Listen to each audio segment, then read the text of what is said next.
ये दोनों इस मॉन्स्टर को मार के इसका मैजिक स्टोन गिल्ड मास्टर के पास ले आते हैं। और ये मैं आपकी इन्फॉर्मेशन के लिए बता दूं, जिन मॉन्स्टर्स के अंदर मैजिक पावर होती है उनके अंदर एक मैजिक स्टोन होता है।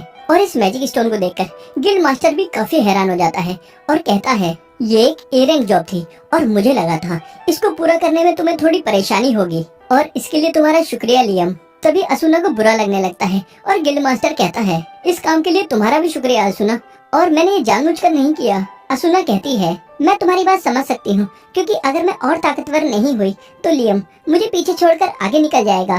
गिल्ड मास्टर कहता है, अगर ऐसा है तो क्यों ना तुम लियम की फैमिलियर बन जाओ। लियम कहता है, लेकिन ये काम तो हम मॉन्स्टर के साथ कॉन्ट्रैक्ट करके करते हैं। गिल्ड मास्टर कहता है, आमतौर पर लोग मॉन्स्टर के साथ कॉन्ट्रैक्ट करते हैं जिससे वो और अच्छे से फाइट कर सके, लेकिन ये काम तुम इंसानों के साथ भी कर सकते हो। लेकिन अगर तुम ऐसा करोगे तो असुना तुम अपने मास्टर के ऑर्डर के खिलाफ नहीं जा सकती। हालांकि मास्टर के पावर के हिसाब से उसकी फैमिलियर की एबिलिटीज भी काफी इम्प्रूव हो जाती हैं और फैमिलियर ज्यादा ताकतवर हो जाता है जिससे वो अपने मास्टर को प्रोटेक्ट कर सके। ये ताकतवर होने की बात सुनकर असुना काफी खुश हो जाती है और लियम से कहती है, लियम क्या हम कॉन्ट्रैक्ट के अंदर आ सकते हैं? लियम कहता है, हाँ बिल्कुल, लेकिन ऐसा करने के बाद तुम मुझे किसी भी चीज के लिए ना नहीं कह पाओगी। असुना कहती है, कोई बात नहीं, क्योंकि मुझे यकीन है कि तुम मुझे कोई भी अजीब काम करने के लिए नहीं कहोगे, और अगर कहोगे भी तो मुझे कोई दिक्कत नहीं है। चलो चाहे जो भी हो, ये काम करते हैं। और फिर लियम और असुना कॉन्ट्रैक्ट साइन करते हैं। लियम मास्टर बन जाता है और असुना उसकी फैमिलियर। और खड़े होने के बाद असुना अचानक गायब हो जाती है और लियम के पीछे आ जाती है। लियम पूछता है, असुना अभी अभी तुमने ये क्या किया? असुना कहती है, मैं बस काफी रफ्तार में मूव हुई और जैसे ही मैंने तुम्हारे साथ कॉन्ट्रैक्ट साइन किया वैसे ही मुझे एक आवाज सुनाई दी थी कि मेरा यूनिक स्किल स्पीडस्टर जाग चुका है। और इस यूनिक स्किल की बात सुनकर गिल्ड मास्टर काफी हैरान हो जाता है। फिर लियम कहता है, क्या तुम्हें ये पावर फैमिलियर कॉन्ट्रैक्ट की वजह से मिली है? और मैं इसके बारे में और रिसर्च करना चाहूँगा। असुना कहती है, मैं एक इंसान को जानती हूँ जिसके साथ तुम ये काम कर सकते हो। फिर अगले सीन में असुना लियम को जोडी से मिलवाती है और जोडी एक काफी ज्यादा एक्सपीरियंस्ड हंटर है। लियम पूछता है, मिस जोडी आपको सिचुएशन पता है और क्या आप ये करना चाहोगी? जोडी कहती है, हाँ बिल्कुल, मुझे तुम्हारी मदद करके अच्छा लगेगा।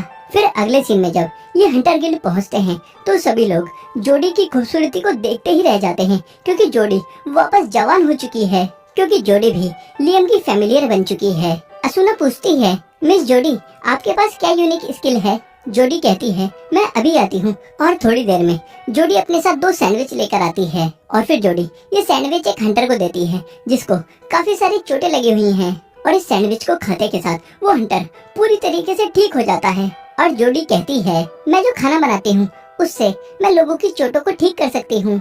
फिर अगले सीन में लियम को स्टैनली ने मिलने के लिए बुलाया है और स्टैनली कहता है, इस किंगडम की पहली प्रिंसेस स्कारलेट को तुम्हारे अंदर काफी इंटरेस्ट है, क्योंकि तुम सिर्फ 12 साल की उम्र में ही ए रैंक जॉब कर पा रहे हो और तुम्हारे फैमिलियर के पास यूनिक स्किल है। और इसके अलावा तुम एक साथ 11 मैजिक स्पेल कर सकते हो और इस सब की वजह से प्रिंसेस का तुम्हारे अंदर इंटरेस्ट बना है और तुम्हें अपने स्किल्स का प्रदर्शन उनके सामने जाकर करना चाहिए। लेकिन लियम कहता है, क्या कोई तरीका है जिससे मैं इस काम के लिए उनसे मना कर सकूं? स्टैनली कहता है, लेकिन तुम मना क्यों करोगे? लियम कहता है, वो दोनों कोई दिखावे की चीज नहीं है, बल्कि मेरे दोस्त हैं। फिर स्टैनली कहता है, लियम तुम जा सकते हो। और लियम के जाने के बाद स्टैनली कहता है, मुझे माफ करना प्रिंसेस। और हमें पता चलता है कि जो मेड पीछे खड़ी थी वो प्रिंसेस है और प्रिंसेस कहती है, इसमें तुम्हारी कोई गलती नहीं है, लेकिन वो लड़का सही में काफी इंटरेस्टिंग है, लेकिन क्या वो ये सेम बात मेरे सामने कह पाएगा? और अभी लियम हैमिल्टन को प्रिंसेस स्कारलेट ने अपने पास मिलने के लिए बुलाया है और प्रिंसेस स्कारलेट लियम से कहती है, लियम हैमिल्टन चलो सीधा मुद्दे पर आते हैं और तुम मुझे बताओ कि तुमने कार्निवोरस कैटरपिलर्स और जाइंट फ्रॉग को कैसे हराया? लियम प्रिंसेस को सब कुछ बताता है, जो सुनकर प्रिंसेस कहती है, ये काफी इंटरेस्टिंग है, क्योंकि ये मैं पहली बार सुन रही हूँ कि किसी ने जाइंट फ्रॉग को बिना हाई लेवल मैजिक के हरा दिया। और ये सुनकर लियम मन ही मन सोच रहा है कि पता नहीं हाई मैजिक कैसा लगता होगा और मैं जरूर इसे एक ना एक दिन ट्राई करना चाहूंगा। और फिर प्रिंसेस लियम से इसके फैमिलियर को लाने के लिए कहती है, लेकिन लियम इसके लिए मना करता है, जो सुनकर प्रिंसेस कहती है, क्या तुम मेरी रिक्वेस्ट को मना कर रहे हो? लियम कहता है, हाँ, क्योंकि वो मेरे दोस्त हैं और कोई दिखावे की चीज नहीं है। ये बात सुनकर प्रिंसेस हंसने लगती हैं और कहती हैं, तुम सही में काफी इंटरेस्टिंग हो और इससे पहले बहुत ही कम लोगों ने मुझे 2 बार एंटरटेन किया है, इसलिए तुम्हें इनाम मिलना चाहिए। और लियम, तुम्हें मैं टाइटल देती हूँ बैरन का। लियम कहता है, बैरन? और मैंने ऐसा कोई काम नहीं किया है जिसके लिए मुझे ये टाइटल दिया जाए। प्रिंसेस कहती हैं, तुम्हारा मुझे एंटरटेन करना काफी है और ये है एक ग्रिमोर जिसके अंदर फेमिलियर के कॉन्ट्रैक्ट्स के बारे में लिखा हुआ है। और लियम इस ग्रिमोर को लेकर बहुत खुश हो जाता है और प्रिंसेस को इसके लिए शुक्रिया कहता है, जो देखकर प्रिंसेस हंसने लगती हैं और कहती हैं, तुम काफी इंटरेस्टिंग लड़के हो क्योंकि तुम बैरन के टाइटल को लेकर नहीं बल्कि इस ग्रिमोर को लेकर ज्यादा एक्साइटेड हो। फिर सीन शिफ्ट होता है और अब लियम इस नई ग्रिमोर में से मैजिक सीख रहा है, लेकिन तभी यहाँ पर ब्रूनो आ जाता है और लियम को बैरन बनने के लिए कांग्रेचुलेट करता है और फिर कहता है, एल्ब्रेवेट इस समय तुमसे काफी जल रहा होगा क्योंकि बैरन बनने के बाद तुम्हारा स्टेटस पापा से भी ऊपर पहुँच चुका है। फिर अगले सीन में शाम को गैलरी से गुजरते हुए लियम एल्ब्रेवेट को गुड इवनिंग कहता है, लेकिन एल्ब्रेवेट थोड़े गुस्से में कहता है, तुम देखते जाओ कि मैं क्या करता हूँ।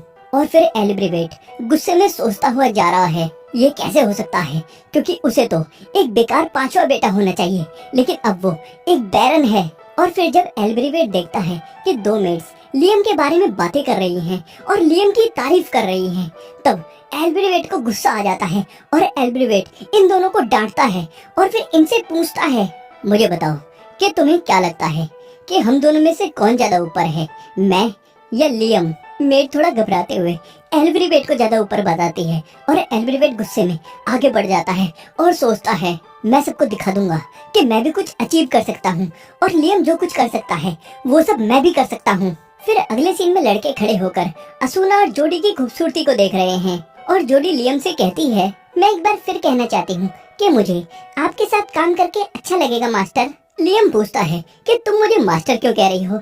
जोडी बताती है कि हमारा रिश्ता मास्टर और सर्वेंट का है। लियम कहता है, इस बात की चिंता तुम मत करो और तुम मुझे मेरे नाम से बुलाओ।